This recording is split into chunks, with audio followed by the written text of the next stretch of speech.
সুপ্রভাত বন্ধুরা, আজ 6 জুন 22 জ্যৈষ্ঠ রবিবার।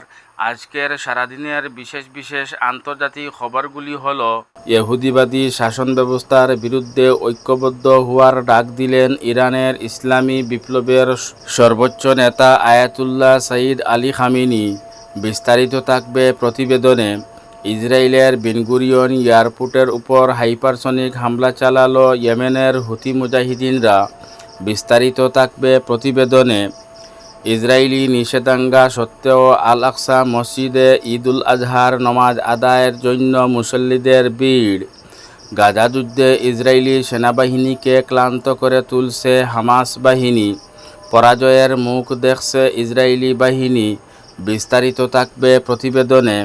তাহলে বিস্তারিত খবরে যাওয়ার আগে অবশ্যই ভিডিওটিতে একটি লাইক করে চ্যানেলটিকে সাবস্ক্রাইব করে পাশের বেল আইকনটি বাজিয়ে রাখবেন এবং ভিডিওটি শেয়ার করবেন যাতে সঠিক তথ্যগুলো সবার কাছে পৌঁছাতে পারে। এবার শুনুন আজকের খবরগুলির বিস্তারিত। প্রথম খবর, ইহুদিবাদী শাসন ব্যবস্থার বিরুদ্ধে ঐক্যবদ্ধ হওয়ার ডাক দিলেন ইরানের ইসলামী বিপ্লবের সর্বোচ্চ নেতা Ayatollah Saeed Ali Khamenei.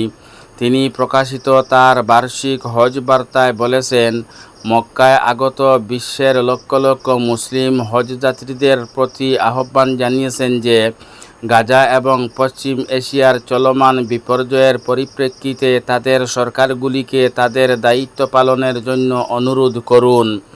Ayatollah Khamenei সতর্ক করে বলেন, অপরাধী ইসরায়েলি সরকার ভয়াবহ নিষ্ঠুরতা এবং অতুলনীয় বর্বরতার মাধ্যমে গাজার ভবিষ্যৎ ধ্বংস করে দিয়েছে। খামেনি জোর দিয়ে বলেন যে ইহুদিবাদী সরকারের অপরাধের ক্ষেত্রে মার্কিন যুক্তরাষ্ট্র একটি স্পষ্ট সহযোগী। তিনি এই অঞ্চলে আমেরিকার মিত্র এবং অন্যান্য মুসলিম দেশগুলিকে পবিত্র কোরআনের আহ্বানে মনোযোগ দেওয়ার এবং আমেরিকাকে তার নিপীড়নমূলক আচরণ বন্ধ করতে বাধ্য করার আহ্বান জানান। আয়াতুল্লাহ খামেনি গাজার জনগণের অলৌকিক প্রতিরোধের প্রশংসা করেছেন, যা ফিলিস্তিনি সমস্যাকে মুসলিম বিশ্ব এবং বিশ্বের সকল স্বাধীনতাকামী মানুষের উদ্বেগের শীর্ষে রেখেছে। খামেনি বলেন, গাজার নির্যাতিত জনগণের সাহায্যে এগিয়ে আসার সুযোগ কাজে লাগানোর গুরুত্বর উপর জোর দেন। ইসরায়েলের বেনগুরিয়ন এয়ারপোর্টের উপর হাইপারসনিক হামলা চালালো ইয়েমেনের হুথি মুজাহিদিনরা। এয়ারপোর্টটি লণ্ডভণ্ড করে দিয়েছে এই হাইপারসনিক মিসাইল। এই কথা বলেছেন ইয়েমেনি হুথি মুজাহিদিনদের মুখপাত্র ইয়াহিয়া সারি। ইয়েমেনি সশস্ত্র বাহিনীর ক্ষেপণাস্ত্র বাহিনী প্যালেস্টাইন 2 হাইপারসনিক ব্যালিস্টিক ক্ষেপণাস্ত্র ব্যবহার করে ইয়াফা দখলকৃত এলাকা লদ বিমানবন্দর লক্ষ্য করে একটি সামরিক অভিযান পরিচালনা করেছেন ইয়াহিয়া সারি। অবশেষে অভিযানটি সফলভাবে তার লক্ষ্য অর্জন করেছে।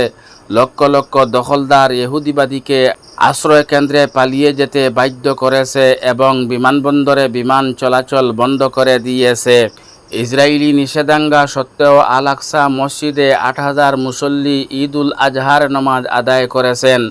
দখলদার বাহিনীর কঠোর বিধিনিষেধ এবং ব্যবস্থা গ্রহণ সত্ত্বেও শুক্রবার সকালে অধিকৃত জেরুজালেমের আল আকসা মসজিদে প্রায় 8,000 মুসল্লি ঈদুল আজহার নামাজ আদায় করেছেন। গাজা যুদ্ধে ইসরায়েলি সেনাবাহিনীকে ক্লান্ত করে তুলছে হামাস বাহিনী। দক্ষিণ গাজার খান ইউনিসে একটি বোমা বিস্ফোরণে আটকা পড়া ভবন ধসে 4 ইসরায়েলি সেনা নিহত হন।